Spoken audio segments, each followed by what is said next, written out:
Last summer we went to the FEMA Training Center in Maryland and went through a program where it really teaches you to look at your district plan and then your building plans and analyze them and then put practices in place. So we practice safety drills every month, which include not only your fire and tornado drills, which we've always done, but we do intruder drills. Oh, wow. We do evacuation of the building drills. So there's several that are built in, and we hold the buildings accountable to practice those. We just finished another round of audits where they've, since the new town, they've gone out and looked at buildings, and there's more recommendations as we go through that. So it's never an ending process.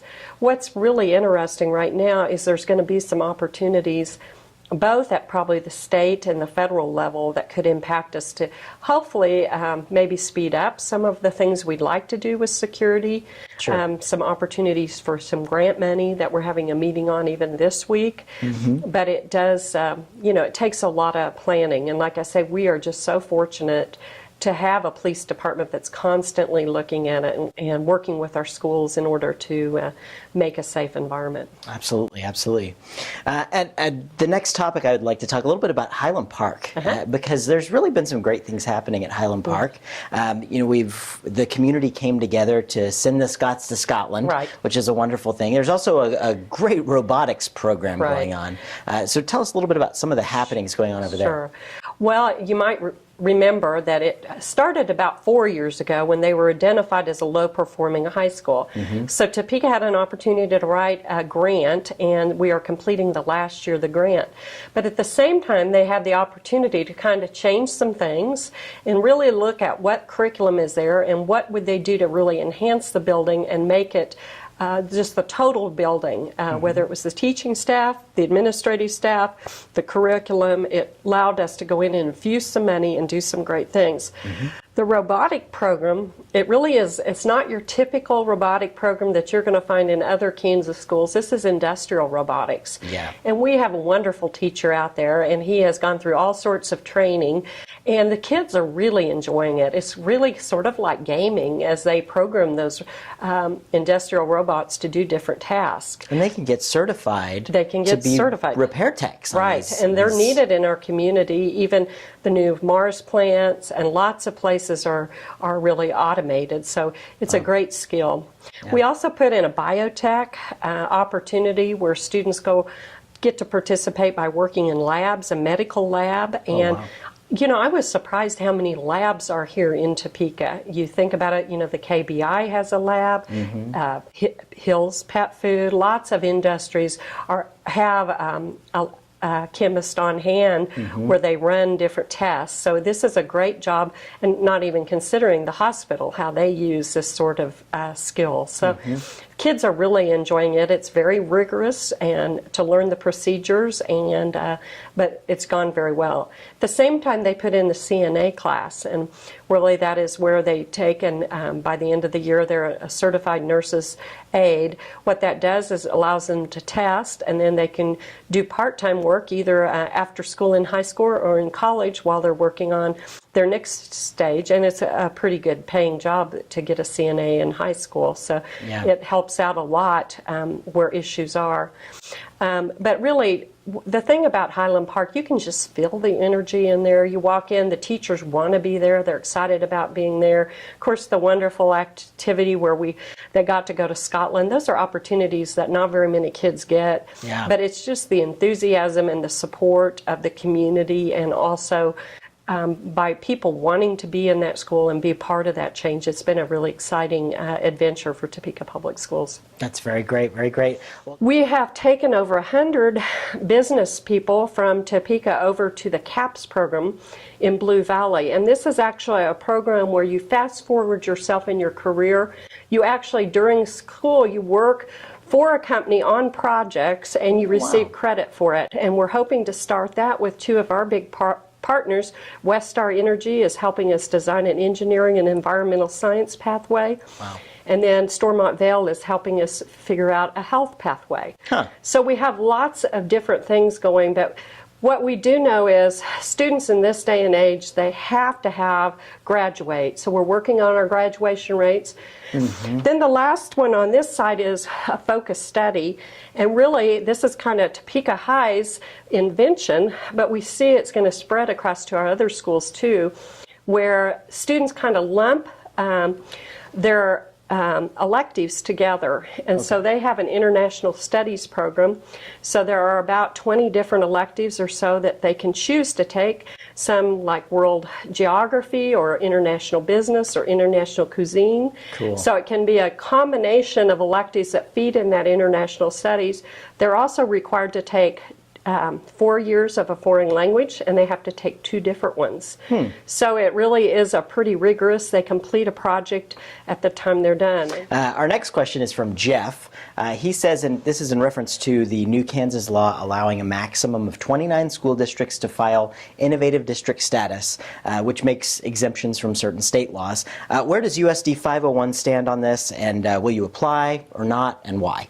Well, you know, we've kind of laughed about this a lot because we're not really sure what it is we would apply for that is a state law. You know, we get really hung up on those federal laws, and those I don't think are going to be exempt under this. So a lot of superintendents are saying we're really, while it has some good ideas, there are so many ways that you can write waivers right now to the State Board of Education on certain things and get it done.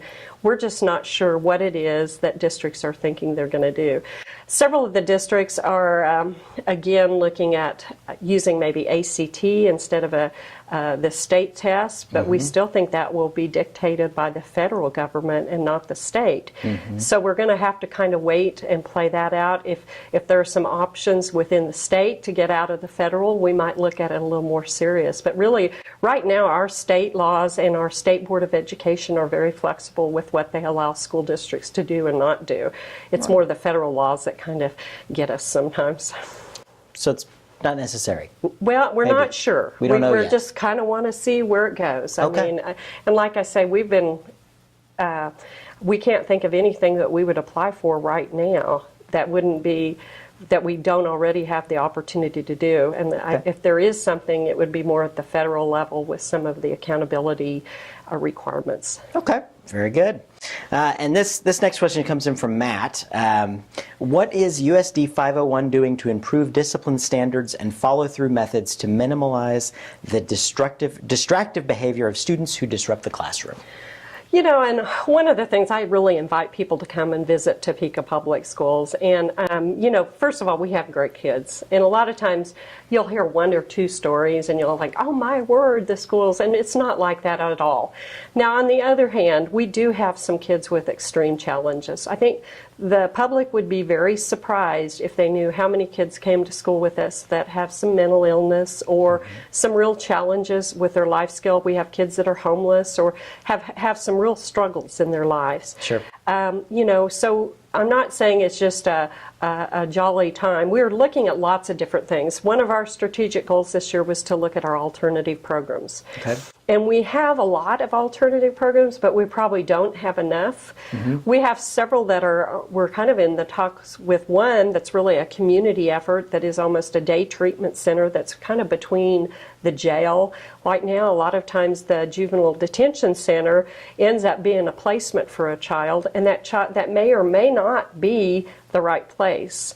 So we're looking at kind of a in-between place before they actually have to go to juvenile detention for an issue. We have a program which we currently do for students that are suspended or expelled where they still can work on their school. It's you know, it's a computerized program, but they have support. So we're offering that, but we think we could even use more programs like that. And we're also just looking at how do we identify kids that actually get into different programs. Yeah. And, you know, we're held accountable to keep these kids in school, too. I mean, it's not like you can choose who just because a student has maybe some behavior problems, it's not an option a lot of times to say, well, we're no longer going to serve you, especially if they're on a special ed IEP. So it's really thinking outside the box, how can we serve those kids but also keep our students safe. We're doing a lot with behavior right now. One is we're working with, we call it PBIS, Positive Behavior Support Interventions. Okay. And really what that is training teachers on classroom management, working on expectations for every area of the school, whether it's in the cafeteria, the playground, all of that. Oh. And then also training them on teachers on how to work with kids with severe needs. What are the best interventions in that?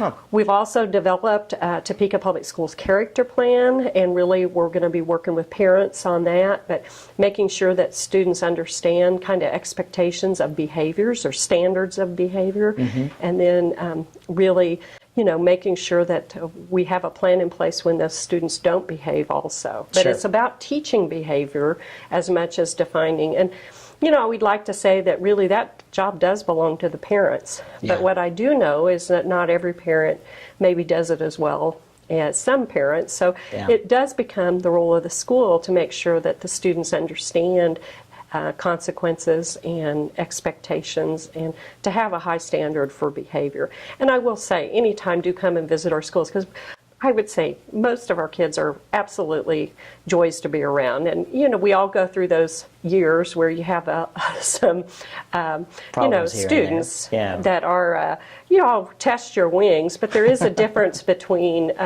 truly, you know, we don't want to, it has to be a safe environment for our students and high expectations for both behavior and academics. Absolutely, absolutely. Well, there's the questions and there's the answers from my Facebook friends.